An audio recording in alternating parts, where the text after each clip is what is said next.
Vamos lá para mais um vídeo aqui no canal. E esse vídeo hoje eu queria conversar com vocês sobre a mente e sobre os seus poderes. Estou um pouco constipado, ainda um pouco rouco, né, da gripe que eu tive, né? Não foi exatamente uma gripe, foi bem um resfriado, mas enfim.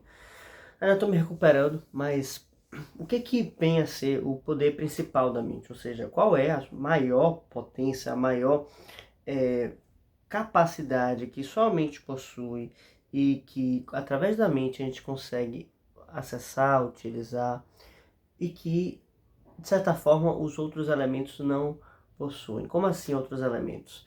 A divisão clássica, né, do ser humano, ela consiste no corpo, né, na alma e no seu espírito. Sendo que às vezes se coloca o espírito como a mente, né, o que ele está na mente, ou às vezes ele está representado dentro da alma, né? No geral, a mente está associada com as emoções formando um conglomerado, vamos dizer assim, que é a alma ou a psique, né? Então, nossos pensamentos, de alguma forma, eles estão sempre embebidos dessas emoções. E as emoções não podem existir sem estar acompanhadas de algum pensamento. Isso já é uma realidade desde tempos imemoriais, mas os gregos já formataram isso, né? Pelo menos Platão já explica bastante isso, né? No Fedro, por exemplo, na própria República, de forma até analítica, bem interessante. O Fédon também, né? Todos esses são diálogos de Platão, né? E ele vai dizendo, vai falando, né, como a alma racional, né, a razão, a mente, está sempre atormentada a todo momento pelas emoções e pelos instintos, né? De alguma forma, ele acaba sendo interferido por isso. E que a mente precisa de um certo isolamento para desenvolver os seus raciocínios, as suas capacidades.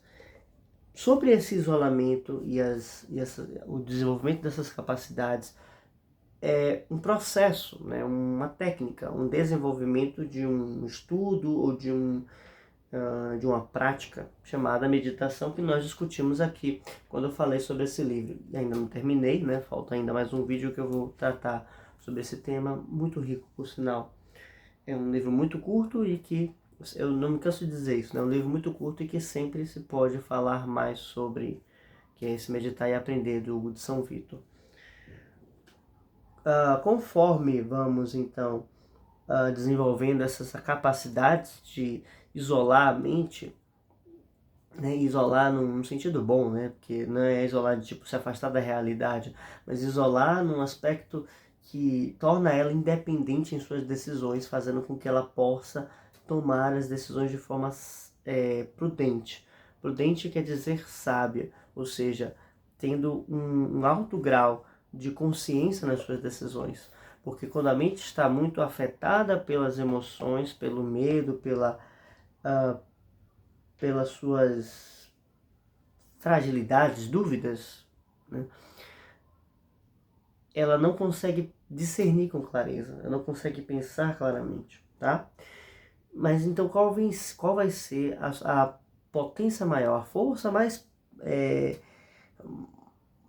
característica da mente, que só vai se expressar no momento em que ela puder tomar uma decisão de forma prudente e meditativa. Essa função é a função da criação. A função mais poderosa da mente humana é a função da criação. Quando a gente fala de criação hoje, a gente restringe as atividades artísticas. Então eu vou criar uma pintura, eu vou criar um texto, eu vou criar uma música, mas isso não é algo que se restringe apenas a isso. É claro que nós podemos dizer, podemos colocar que a maior expressão, ou a expressão mais refinada, mais qualificada da criação seria realmente as obras de arte, né? Porém, as próprias obras de arte, elas têm uma finalidade, né? Elas têm um desenvolvimento que leva a um elemento que está fora delas. Então, à medida em que eu vou desenvolvendo uma obra de arte, eu vou desenvolvendo uma narrativa, o que quer que seja, que tem essas características de construção, de beleza, etc., eu vou também capacitando com que nós possamos fazer algo com isso. O que é esse algo? Eu vou trazer um exemplo de Platão quando ele fala da harmonização dos indivíduos, onde ele dá o exemplo de alguns modos, né? Ele chama de modos, que esses modos eles têm características, podemos chamar de escalas para quem tem algum conhecimento musical, modos, escalas, enfim, mas notas, né? Vamos dizer, conjunto de notas, para simplificando aqui para não deixar esse vídeo musical demais, né? Mas Platão fala que existe um certo conjunto de notas, um certo conjunto de modos, de harmonias que fazem com que o ser humano se adeque, se ajuste ao seu eu racional, ou seja, faz com que ele, através do apaziguamento, da pacificação interior, da tranquilidade das suas emoções, né, instaure ali uma serenidade e uma capacidade de tomar decisões com prudência, com inteligência. Enquanto que, no caso de você desenvolver não desenvolver uma harmonia que não estimule isso, o que você vai ter é justamente o contrário, o estímulo das suas emoções e um comportamento mais instintivo, mais voltado apenas para um reflexo, um ato reflexo de emoções, vamos dizer assim, de baixo ventre, né? Nós podemos colocar assim. Isso é um processo que é natural você perceber isso. Na medida que você vai qualificando, você vai percebendo que existem certas harmonias que te estimulam ansiedades, te estimula medo, te estimula nervosismo, né, agressividade, e outras, pelo contrário, te vão gerando serenidade e direcionamento, tá? E não só de serenidade, né, no sentido de paz e amor, ou de estamos fugindo de uma responsabilidade, algo do tipo. Não, mas serenidade como essa capacidade que nós temos de tomar uma decisão, de decidir algo para nossas vidas, com base nos elementos que são mais superiores, que são melhores. Tá? Então, a partir da serenidade, nós conseguimos decidir com clareza. Pensando nisso, então, o maior poder que existe na mente é esse poder de criar. Porque na medida em que eu, utilizando, aí eu vou fazer uma volta aqui primeiro para depois voltar para isso que eu estou falando. Porque eu falei que as obras de arte são a criação mais perfeita, vamos dizer assim, dentro da mente, né? Então, à medida que eu vou trabalhando essas harmonias, essas criações, a pessoa que consegue estar em contato com elas vai então absorver aquilo, né, segundo Platão, e ajustar a sua alma de acordo com aquelas harmonias, o que vai permitir com que, estando na mesma frequência, estando na mesma sintonia, a gente se possa então tomar uma decisão coerente, uma decisão concreta, uma decisão correta, uma decisão sábia. E que muitas vezes essa decisão não é uma decisão que se preserve. Platão ele fala muito sobre a coragem, como isso é importante para o estabelecimento do indivíduo, né? Da consciência do indivíduo.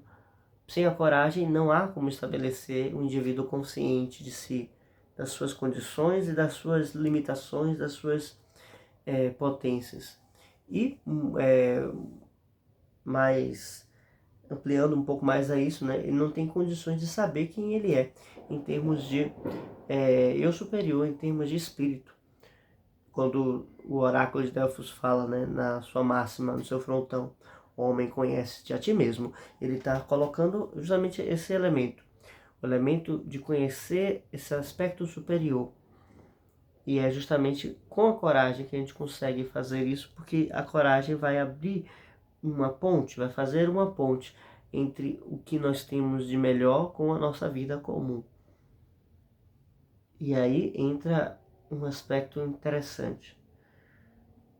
Através das obras de arte eu consigo desenvolver certas virtudes, certas qualidades que eu posso aplicar na minha vida. E essa vida, minha vida deixa de ser uma vida comum para ser uma vida de protagonismo, de ação, de qualificação.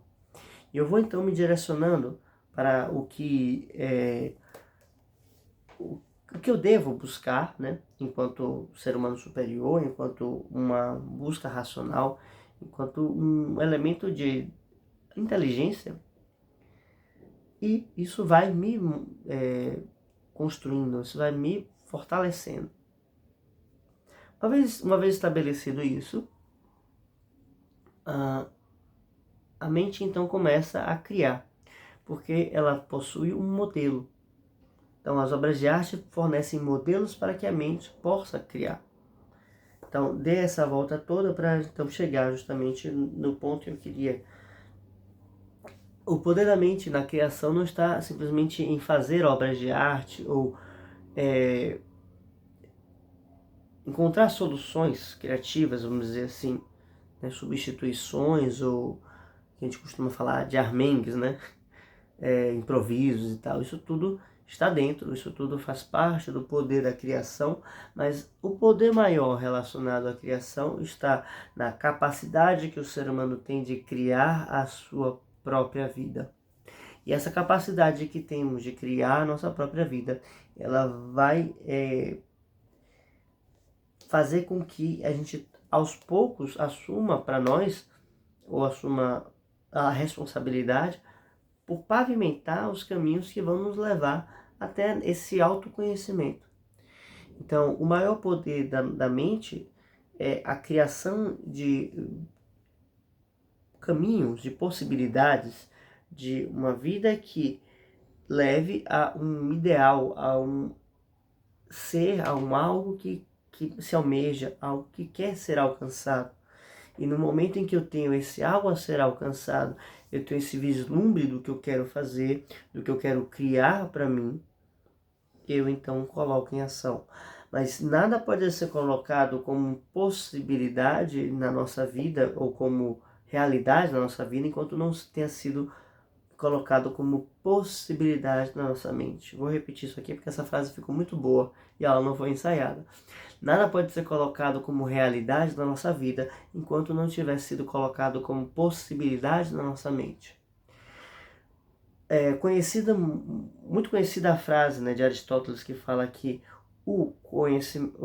nada passa para o intelecto sem que antes tenha sido passado pelos sentidos. Pegando isso, eu coloco que nada chega à nossa vida, ou nada chega ao ato ou à ação, se não tiver sido guardado pelo intelecto, ou guardado pela memória. E esse processo de guardar pela memória, de atesourar pela memória, é um processo que carrega alguns elementos importantes para a nossa construção, tanto da nossa identidade quanto do nosso conjunto de valores, que faz com que a mente, ou melhor, a memória, né, seja um grande atributo de fidelidade a quem nós somos, tá?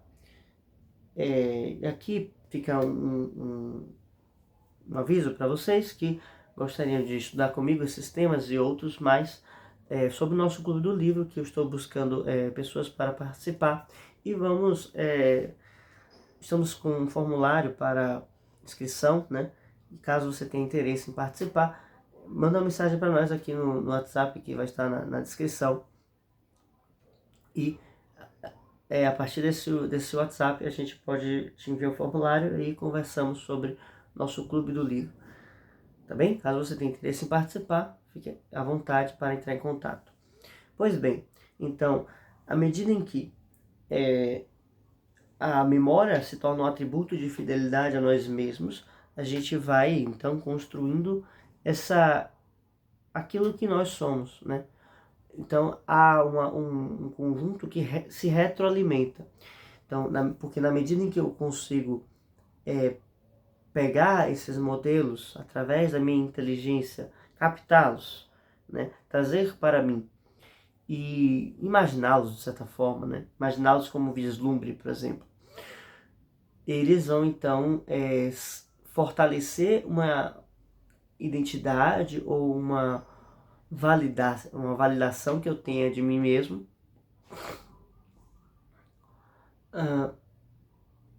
a partir do momento em que isso está guardado na memória.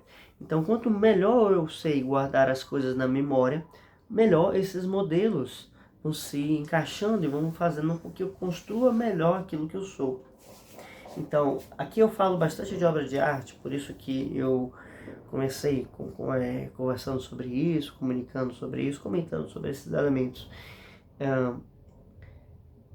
A obra de arte, então, ele exerce esse papel importante de fazer esse intermédio, né? Porque quando nós falamos de certos modelos, falamos de certas construções, certas atitudes e certas experiências, vem então as obras de arte com seu aporte, né? Que busca encontrar certos referentes que não se encontram na realidade. Esses referentes, eles não são propriedades do mundo concreto, do mundo passageiro, mas sim estão presentes de forma ativa e vivente no mundo das ideias, né? Então, a partir do momento em que fazemos uma obra de arte, um elemento que está incrustado no mundo das ideias, ele pode se tornar mais palpável. E um grande exemplo disso são simplesmente os modelos, né, que nós temos de personagens. Então, é comum, por exemplo, quando a gente fala de coragem, de bravura, de valentia e de busca, né, pela glória, nós lembramos sempre de Aquiles. Quando a gente fala de fidelidade ao seu objetivo e da busca incessantemente de chegar aonde se queria estar, nós lembramos de Ulisses e sua viagem de 20 anos de volta para Troia. Quando nós lembramos da fidelidade a uma missão, da piedade, da bondade e da proteção, né, que um homem consegue fornecer ao seu povo, nós lembramos de Enéas, né? Principalmente a ideia da fidelidade à missão. Recebeu um trabalho e foi cumpri-lo e passou por inúmeros percalços por conta disso.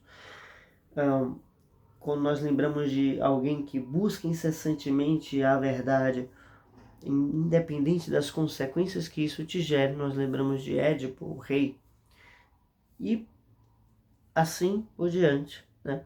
Nós vamos passando cada vez mais por mais representantes, cada vez mais por mais figuras ou modelos de vida que a literatura nos fornece. E que não necessariamente isso precisa ficar restrito à literatura, mas o teatro também já é literatura, mas enfim. Mas as outras artes que não tratam de uma história específica, como a música ou a pintura, quando eu falo de uma história específica, uma narrativa muito bem definida, né? Então, a pintura e a escultura, às vezes, não contam uma coisa muito clara. Simplesmente uma imagem estática. Às vezes tem todo um fundo por detrás. É isso que eu quero dizer. Pintura, dança, escultura, né? E às vezes a própria poesia não trata de uma história, né? Mas sim de uma descrição, uma paisagem, uma ideia, um modelo. A música instrumental, né? Muitas vezes, ainda que a gente possa dizer que a música nos conta uma história, não tem nada sendo verbalizado ali. Ok, vocês entenderam, né, o que eu quis dizer. Mas essa história que não é contada nos dá modelos de harmonia. Esses modelos de harmonia, eles vão... de harmonia aqui, estou trazendo no conceito platônico, né?